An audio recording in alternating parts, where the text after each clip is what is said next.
بسم اللہ الرحمن الرحیم۔ السلام علیکم ورحمۃ اللہ وبرکاتہ۔ ناظرین، ہماری آج کی ویڈیو کا موضوع فلسطینی مسئلہ، اس کے حقائق اور پس منظر۔ اگر آپ ہمارے چینل پر نئے ہیں تو برائے مہربانی ہمارا چینل سبسکرائب کریں، جہاں آپ کو بالخصوص اسلامک ہسٹری اور بالعلوم دنیا بھر کی منفرد معلومات پر مبنی ویڈیوز ملتی رہیں گی۔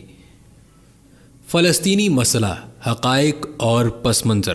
برطانوی مینڈیٹ میں آنے سے پہلے فلسطین سلطنت عثمانیہ کا حصہ تھا۔ 1917 میں لگتا ہے کہ برطانیہ کو پہلی عالمی جنگ میں فتح کا یقین ہو چکا تھا۔ لارڈ آرتھر بلغور سلطنت برطانیہ کے وزیر خارجہ تھے۔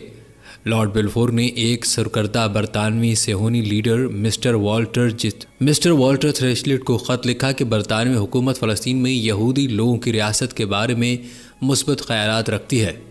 یہ بات بھی دلچسپ ہے کہ 1917 میں جب یہ خیالات اس مختصر سے خط کی شکل میں نمودار ہوئے تب فلسطین ترک سلطنت کا حصہ تھا۔ البتہ برطانیہ تب دنیا کا سب سے بڑا چودھری تھا اور برطانیہ میں بقول تاریخ سورج کبھی غروب نہیں ہوتا تھا۔ ادھر ترکی یورپ کا مرد بیمار بن چکا تھا۔ اس خط میں سلطنت برطانیہ کا حد سے بڑا ہوا اعتماد بھی جھلکتا ہے۔ خط کے آخر میں یہ بھی تحریر تھا کہ اس بات کا خیال رکھا جائے گا کہ غیر یہودی آبادی کے مذہبی اور سول حقوق متاثر نہ ہوں۔ یہاں یہ ضروری ہے کہ یہودی اور صہیونی کا فرق واضح کر دیا جائے اور 1917 میں فلسطین میں مختلف مذاہب کے پیروکاروں کی آبادی کا تناسب بھی بتا دیا جائے، تاکہ یہ سمجھنے میں آسانی ہو کہ فلسطینی کتنی بڑی تاریخی ستم ظریفی کا شکار ہوئے ہیں۔ صہیونی تحریک 19ویں صدی کے اواخر میں یورپ میں شروع ہوئی۔ یہ لوگ انتہا پسند یہودی تھے جو اپنی علیحدہ ریاست بنانا چاہتے تھے، جہاں دوسرے مذاہب کے لوگ ان کے شریک نہ ہوں۔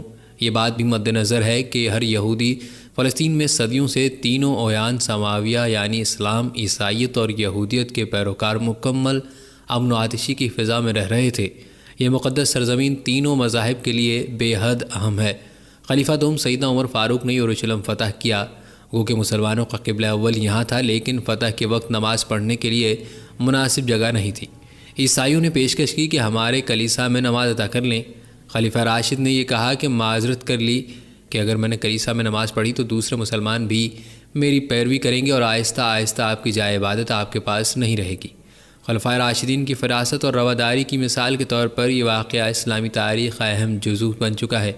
1917 میں فلسطین میں یہودی ٹوٹل آبادی کا 7% تھے، عیسائی 10.5% تھے، جبکہ مسلمان 82% تھے۔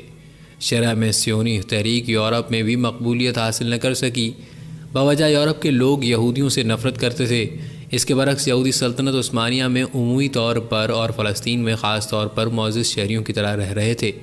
دوسری عالمی جنگ میں جب ہٹلر نے یہودی آبادی پر ظلم ڈھائے تو برطانیہ اور اس کے اتحادی ممالک میں یہودیوں کے لیے رحم کا جذبہ اجاگر ہوا۔ شاہ فیصل مرحوم فرمایا کرتے تھے کہ یہودیوں پر ستم جرمنوں نے ڈھائے مگر قیمت عربوں نے ادا کی۔ نومبر 1947 میں اقوام متحدہ کی جنرل اسمبلی نے فلسطین کی پارٹیشن یعنی تقسیم کی قرارداد پاس کی۔ اس ریزولوشن کے مطابق فلسطین میں عرب اور یہودی ریاستوں کے قیام کے ساتھ ساتھ یروشلم کے شہر کے لیے انٹرنیشنل کنٹرول کا منصوبہ بھی شامل تھا۔ عربوں نے یہ قرارداد رد کر دی جبکہ فلسطین کے یہودیوں نے اسے قبول کر لیا اور اب تک فلسطین میں یہودیوں کی تعداد خاصی بڑھ چکی تھی۔ برطانوی مینڈیٹ کے دوران بہت سے نووارد یہودی فلسطین میں آباد ہو چکے تھے۔ 1948 میں اسرائیل بنا تو عرب ممالک کے ساتھ جنگ ہوئی۔ عرب لیڈر کہا کرتے تھے کہ اسرائیل بنا تو ہم اسے اٹھا کر سمندر میں پھینک دیں گے۔ جنگ میں عربوں کو شکست ہوئی۔ بپھرے ہوئے صہیونی جتھے عرب آبادیوں پر حملہ کرنے لگے اور آدھے فلسطینی گاؤں صفحہ ہستی سے مٹا دیے۔ ایک اسرائیلی تاریخ دان بینی مورس کے مطابق 34 جگہ عربوں کا قتل عام ہوا۔ بے شمار فلسطینی عرب اپنا وطن چھوڑنے پر مجبور ہوئے۔ فلسطینی مجاہدین کی ٹوٹل تعداد 60 لاکھ سے زائد تھی۔ ان کی بڑی تعداد آج بھی بیرون مشرق اور عمان کے پاس بدحالی میں رہ رہی ہے۔ مجھے آج عظیم قائد محمد علی جناح کی فہم و فراست اور دور بینی کا پھر سے خیال آ رہا ہے۔ قائد نے کہا تھا کہ مجھے کٹا پھٹا پاکستان بھی ملا تو بھی میں قبول کر لوں گا۔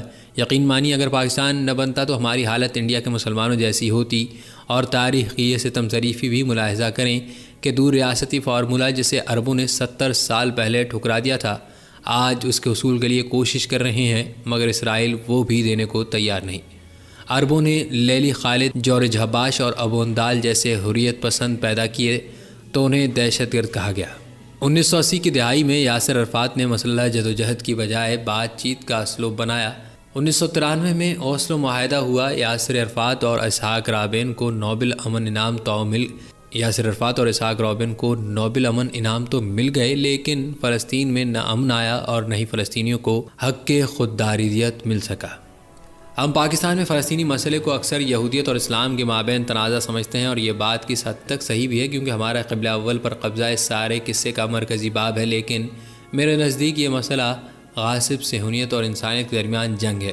صہیونی جب 1948 میں فلسطینیوں کا قتل عام کر رہے تھے تو عیسائی بھی اتنے ہی مظلوم تھے جتنے کہ مسلمان، اور آج بنیاد میں نیتن یاہو کی حکومت ایک متعصب صہیونی حکومت لگتی ہے جو اس بات پر منحصر ہے کہ اسرائیل کو پہلے یہودی ریاست کے طور پر تسلیم کیا جائے، باقی بات بعد میں ہوگی۔ مقصد صاف ظاہر ہے کہ کوئی فلسطینی مہاجر خواہ وہ عیسائی ہو یا مسلمان اپنے وطن واپس نہ آ سکے۔